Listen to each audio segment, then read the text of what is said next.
You have failed the Senate! And now, this episode, holy crap, you guys.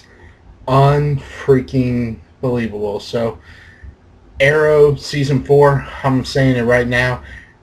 I'm predicting it's going to be the best season we've had since Season 2. Season 3 I thought was okay. Season 1 was the start. It was terrific. Season 2 has so far been the best.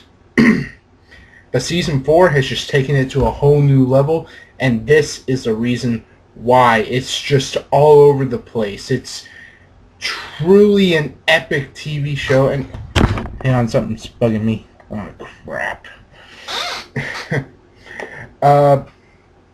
So basically, we start off this episode with another one of those basics, Thea's going crazy, and Oliver's starting to freak out and worry about it.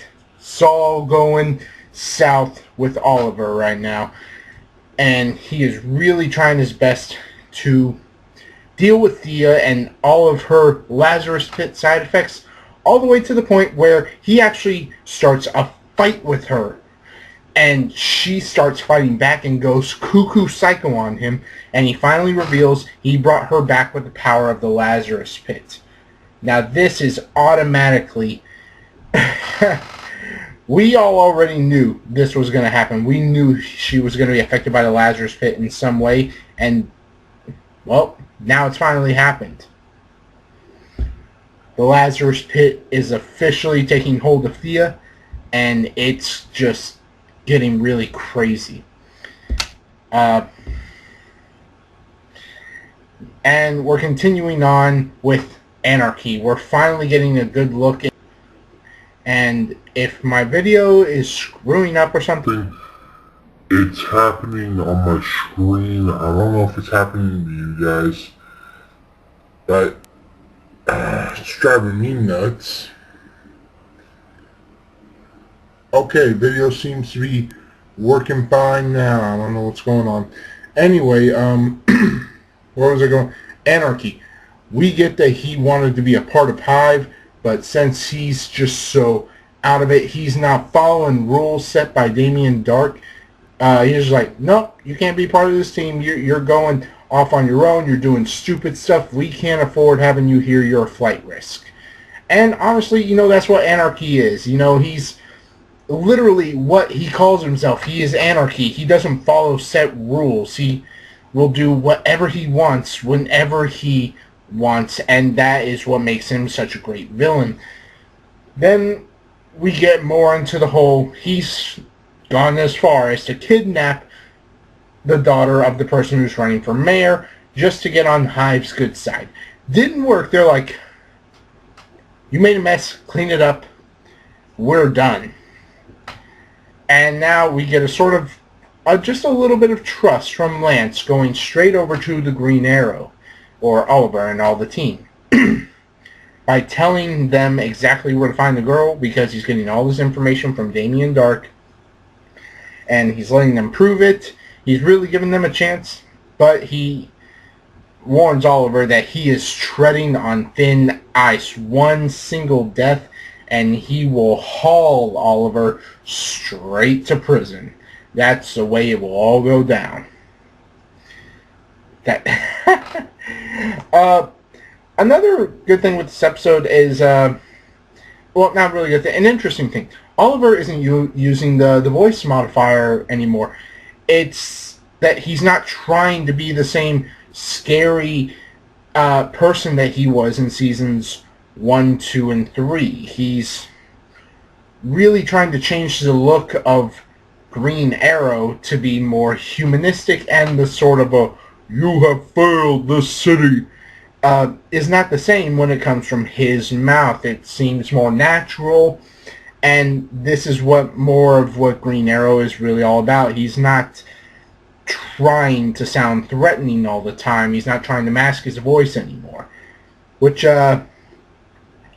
honestly I don't think he'll have much of a problem with. He'll probably keep doing it for TV stuff if he keeps on doing it, but for people like the police, he's not going to bother with it. The only person who really knows who the Arrow truly is Captain Lance, and I don't think I even need to explain it. Then we got all the crazy stuff going on with John. He's really trying to get into the whole hive thing, and it's just really messing with his head. He is determined to make sure that Oliver doesn't find out, that he keeps it all to himself. And Laurel is giving him the advice that she wished that she had gotten, because of the simple fact that because she hid Sarah's death from her father, well, it didn't go well. All in all, the episode was very straightforward, but it did throw in some good plot twists that we were kind of seeing coming, honestly. The stuff going on with Felicity is pretty good. We got the introduction to the new character who I don't remember his name already, but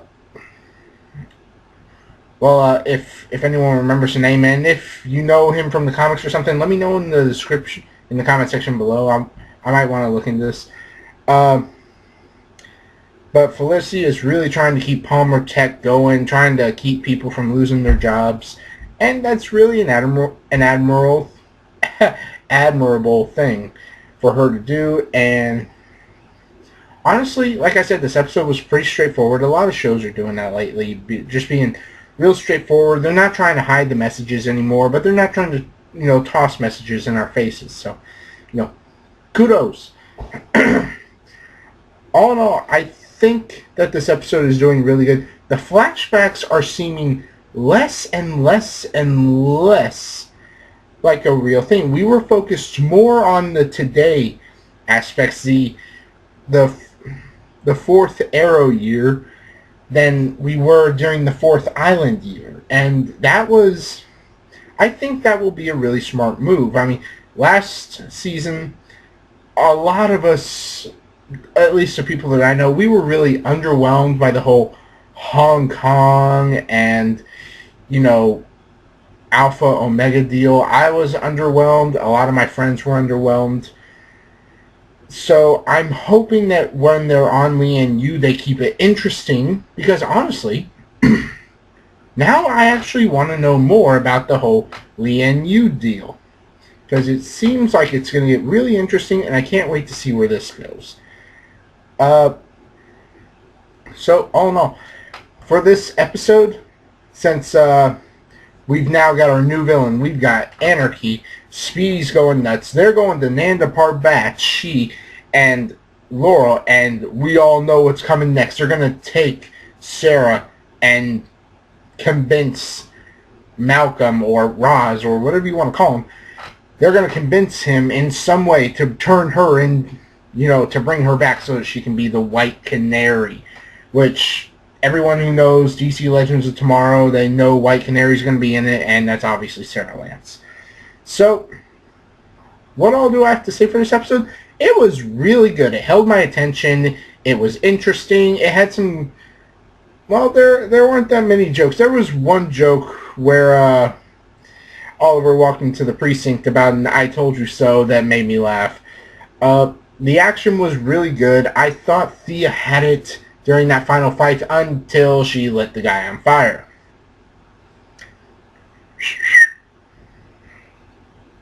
Wow. Oliver, I think you need to put your sister in a, psycho-proof kennel. But anyway, I guess that's it for this episode, you guys. For the rating, I'm going to give this one a solid 9.7 out of 10. It was really good. It held my attention. I thought it was interesting. It kept its flashbacks to the point where it was actually needed, not overusing them to the point where, we just didn't care anymore. So, all in all, I say good episode. Let me know what you guys thought of the episode in the comments section below, as well as you want to tell me who that new guy's name is and, what he does. Let me know in the comment section below. It would be really awesome. What did you think of the rating that I gave this episode? Do you think it deserved to be higher or lower? Tell me what you know. As always, be sure to hit that like button, smash that subscribe button, share this with as many people as you can. I greatly appreciate it. It gets the channel going. And I cannot wait for next week's episode. It looks like it's going to be awesome. Just can't wait. I've been Kedrix. As always, people, Have an awesome day. Peace.